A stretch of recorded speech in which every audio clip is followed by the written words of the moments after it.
आज की इस जमीनी हकीकत की इस खबर में हमारी टीम खुलासा करेगी कि आखिर दिल्ली के राजेंद्र नगर के राउस आईएस स्टडी सर्कल में कैसे पानी भरा और उसका असल जिम्मेदार कौन है और आज किस किस को नगर निगम से तगड़ा झटका लगा है और किसे लगना बाकी रह गया है, जानेंगे आज की इस जमीनी हकीकत की इस खबर में। नमस्कार, आप देख रहे हैं जमीनी हकीकत हेडलाइंस लाइव न्यूज पर और मैं हूं आपके साथ मोहम्मद रफी।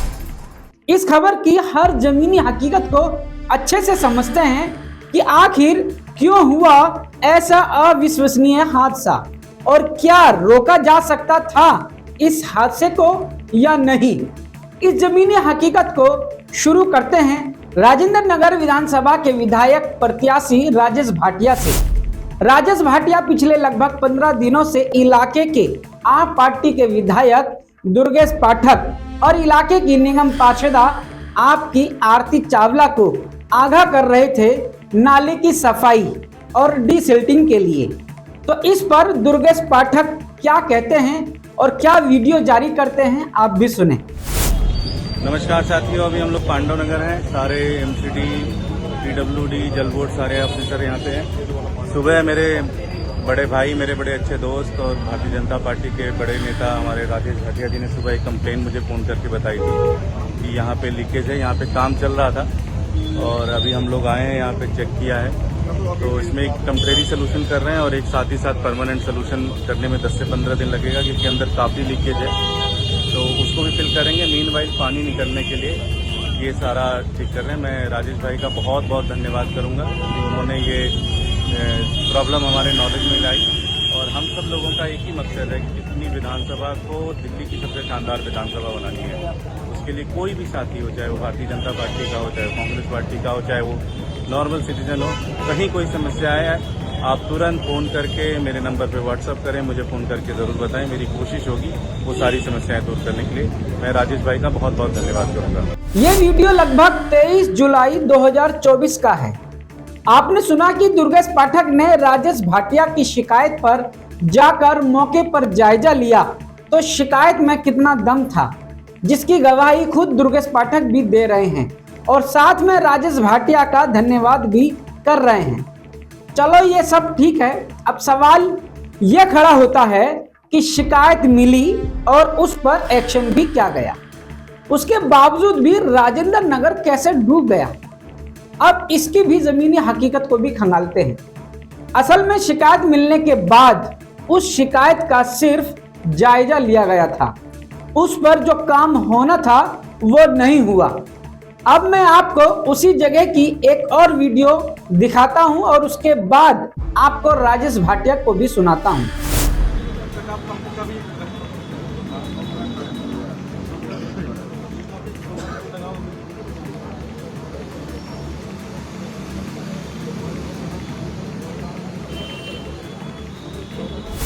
देखिए, ये फेलियर यहाँ के विधायक दुर्गेश पाठक जो दिल्ली नगर निगम के प्रभारी भी हैं, उनका फेलियर है। अगर इस नाले की डिसिल्टिंग कराई जाती, पानी को अपना फ्लो मिल जाता बहने का, तो ना तो ये नाला ब्रेक होता और ना ये पानी बेसमेंट में जाता कि जिसके कारण 3 मासूम बच्चों की मौत हो। ये सबकी मिली भगत है। हमने जागरूक विपक्ष के नाते उनको जगाया तो जाग कर भी सो रहे, तब भी कुछ नहीं किया। देखिए, ये फेलियर यहाँ के विधायक दुर्गेश पाठक जो दिल्ली नगर निगम के प्रभारी भी हैं, उनका फेलियर है। मैंने आज से 20-25 दिन पहले एक वीडियो के माध्यम से उनको बताया था कि यहाँ पर एक नाला है, खुला हुआ है, इसमें पहले भी 2 बच्चों की मौत हो चुकी है, इसको ठीक कराइए। उन्होंने नाला तो ठीक नहीं करवाया, मगर जो व्हाट्सएप ग्रुप थे जहाँ मैंने पोस्ट करी और एडमिन उनके थे, उन ग्रुपों से निकलवा दिया। उसके बाद मैंने दोबारा उनसे मिलकर समस्या बताई कि भाई साहब, राजनीति मत करिए, आप काम करिए। मैं भी निगम पार्षद रहा हूँ। मई के महीने में जब भी मानसून आने में अभी 1 महीना होता है, इन नालों की डिसिल्टिंग कराई जाती है। आपको अनुभव नहीं है, हम बताते हैं, हम शेयर करते हैं चीज़ें आपसे, और नालों की डिसिल्टिंग कराई जाती है। तो मेरा आपसे रिक्वेस्ट है कि आप नालों की डिसिल्टिंग करवाएं। तो विधायक ने शाम को ट्विटर पर पोस्ट किया, एक वीडियो निकाली। थैंक यू राजेश भाटिया भाई, आपने हमें जानकारी दी, अच्छा विपक्ष की भूमिका निभा रहे हैं आप। मगर उसके बावजूद भी नाले की डिसिल्टिंग नहीं कराई गई। अगर इस नाले की डिसिल्टिंग कराई जाती पानी को अपना फ्लो मिल जाता बहने का, तो ना तो ये नाला ब्रेक होता और ना ये पानी बेसमेंट में जाता है कि जिसके कारण 3 मासूम बच्चों की मौत हुई। तो सीधे सीधे तौर पर ये जो विधायक का भ्रष्टाचार है, ये जो ठेके पे आदमी लगते हैं, अपने आदमी लगाते हैं आम आदमी पार्टी के लोग, काम नहीं होता, पेपर उसकी पेमेंट कागजों में हो गई। आपने सुना कि राजेश भाटिया लगभग 1 महीने से दुर्गेश पाठक से नाले की सफाई के लिए आग्रह कर रहे थे, लेकिन उनके हर आग्रह को नजरअंदाज किया जा रहा था।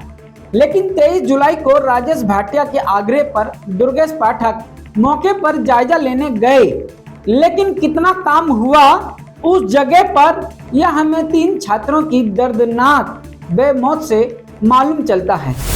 अब एक उस जमीनी हकीकत को भी समझने की कोशिश करते हैं, जिसे दुर्गेश पाठक और उनकी निगम पार्षदा आपकी आरती चावला दिल्ली की जनता को समझाने की कोशिश कर रहे हैं कि हमने नालों की सफाई की है और अपने काम को करना हम अच्छे से जानते हैं। तो इस पर भी नजर डालते हैं। यह आपकी आरती चावला का फेसबुक खाता है, जिस पर यह लगातार अपने कामों को लेकर पोस्ट करती हैं।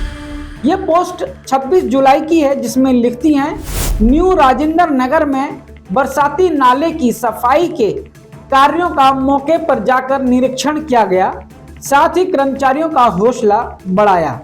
माननीय मुख्यमंत्री अरविंद केजरीवाल जी का हार्दिक धन्यवाद। आरती चावला, निगम पार्षद, वार्ड 141, राजेंद्र नगर। अब 26 जुलाई की ही दूसरी पोस्ट को भी देख लेते हैं, जिसमें लिखा है, new Rajendra Nagar H block 301 से 303 तक में घरों के बीच के जल भराव को कम करने और स्थानीय निवासियों के लिए स्वच्छ और सुरक्षित पर्यावरण प्रदान करने के लिए बरसाती नाले के निर्माण कार्य का शुभारंभ किया गया।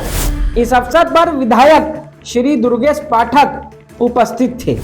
अब मैं आपको एक आखिरी पोस्ट आरती चावला की दिखाना चाहूंगा, जिसमें दुर्गेश पाठक भी मौजूद हैं, बल्कि ये वीडियो भी वही रिकॉर्ड कर रहे हैं और इस वीडियो से साफ जाहिर होता है इनके द्वारा किए जाने वाले विकास कार्य और सफाई कार्य के बारे में।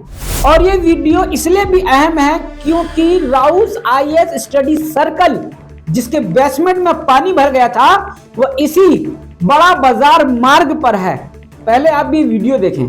ड्रेनेज बनने का काम लगभग कंप्लीट हो गया है। आप देखेंगे पूरी तरह से जो ड्रेनेज है ये पूरी तरह से बन गई है और इसके ऊपर आरएमसी का भी काम बहुत हो रहा है। बहुत तेज़ी से काम हुआ है और मुझे पूरा भरोसा है इससे बनने से बहुत फ़ायदा मिलेगा हमारे रेजिडेंट्स को। सड़क हमने ऑलरेडी यहाँ की बनवा दी है। हमारे साथ निगम पार्षद आरती चावला जी भी। नमस्कार, मैं निगम पार्षद आरती चावला। जैसे दुर्गेश जी ने बताया है, हम यहाँ ओल्ड राजेंद्र नगर में ही हैं अभी, और बड़ा बाजार वहाँ से सिंधु समाज तक की पूरी नई ड्रेन की लाइन डली है। यहाँ पे पक्का काम हुआ है, यहाँ सड़क भी हमने बनवाई थी और ये सारे रेजिडेंट्स की कंप्लेंट रहती थी, हमें लगातार रहती थी और बारिश होने पे यहाँ पे पानी बिल्कुल जाम रहता था। अब पूरी लाइन हमने नई डलवाई है। ये बहुत बड़ा काम हुआ है इस लेन में। इसके लिए बहुत बहुत शुक्रिया है हमारे सीएम अरविंद केजरीवाल जी का, हमारे एमएलए दुर्गेश पाठक जी का। आपने सुना कि जिस नाले के ओवरफ्लो से 3 यूपीएससी की तैयारी करने वाले छात्रों की मौत हुई, जो बड़ा बाजार मार्ग से सिंधु समाज तक आता है, उसकी पूरी नई ड्रेन पाइपलाइन का काम किया गया है और ये नाला 15 जून को बनकर तैयार हो चुका था और बचा कुचा काम भी हफ्ते 10 दिन में पूरा हो जाना था। मैंने आपको आपकी वार्ड 141 राजेंद्र नगर की निगम पार्षदा आरती चावला और इलाके के विधायक और निगम के प्रभारी दुर्गेश पाठक के काम भी गिनाए और उसके बाद भी पूरा राजेंद्र नगर बारिश में डूब गया और एक कोचिंग सेंटर के बेसमेंट में पानी भर जाने से 3 छात्र बेमौत मारे गए। अब आप मुझे बताएं कि क्या इसे ही विकास कार्य कहते हैं कि एक तरफ नाले का निर्माण हुआ और वही नाला उसका 1 महीने में ही विकास कार्य की कलई निकलकर सामने आ गई। इस खबर को लिखने के बाद एहसास हुआ कि दिल्ली के सभी विधायकों की कलई निकालने का काम किया जाना चाहिए और उसकी शुरुआत दुर्गेश पाठक की ही विधानसभा से होनी चाहिए, ताकि दिल्ली की जनता को पता चलना चाहिए कि विकास कार्य के नाम पर ये कितना पैसा बर्बाद कर रहे हैं और दिल्ली की जनता को धोखा दे रहे हैं। अब इस पूरी घटना को बीजेपी के पूर्व निगम पार्षद राजेश भाटिया इसे एक हत्या का मामला देख रहे हैं, जिसके चलते उन्होंने थाने में अपने साथियों के साथ जाकर 3 छात्रों की हत्या की रिपोर्ट दर्ज कराई है, जिसको लेकर अब दुर्गेश पाठक के साथ पूरी आप पार्टी के नेताओं में खौफ फैलता दिख रहा है। शायद इसीलिए अब दिल्ली की नगर निगम मेयर डॉक्टर शैली ओबराय हरकत में आ गई हैं और आनन फानन में वहां चल रहे सभी कोचिंग सेंटरों को सील कर दिया गया है। अब चाहे यूपीएससी की तैयारी करने वालों की पढ़ाई का भारी नुकसान हो या अब गेहूं के साथ घुन भी पिस जाए, कोई फर्क नहीं पड़ता। सिर्फ एक्शन मोड में आना है और अधिकारियों की गलती निकालनी है और उपराज्यपाल को भी दोषी ठहराना है। बस अब यही बाकी रह गया था देखना। इस खबर से ये तो समझ आ गया है कि इस पूरे मामले में सिर्फ अधिकारियों पर ही गाज गिरनी है। विधायक हो, निगम पार्षद हो, चाहे मंत्री हो, वो सब नेक नजर आ रहे हैं और उन पर कोई गाज नहीं गिरेगी। क्या इस पूरे मामले में केवल अधिकारी ही दोषी हैं, विधायक और मंत्री नहीं? तो फिर आप सबको अपनी शिकायत अधिकारी को ही करनी चाहिए, विधायक और मंत्री को नहीं तो कल को अधिकारी भी कह सकता है कि हमें किसी ने भी किसी भी शिकायत से अवगत नहीं कराया है। अगर कराया होता तो ऐसा नहीं होता। इस पर सोचें और वीडियो के कमेंट्स बॉक्स में जाकर अपनी राय जरूर दें। और अगर आप और अधिक खबरें पढ़ना चाहते हैं और हमसे जुड़ना चाहते हैं तो आप हमारी वेबसाइट www.headlineslivenews.com पर जाएं और विजिट करें। इस खबर में बस इतना ही। अब मुझे दीजिए इजाजत। शुक्रिया, शब्बा खैर।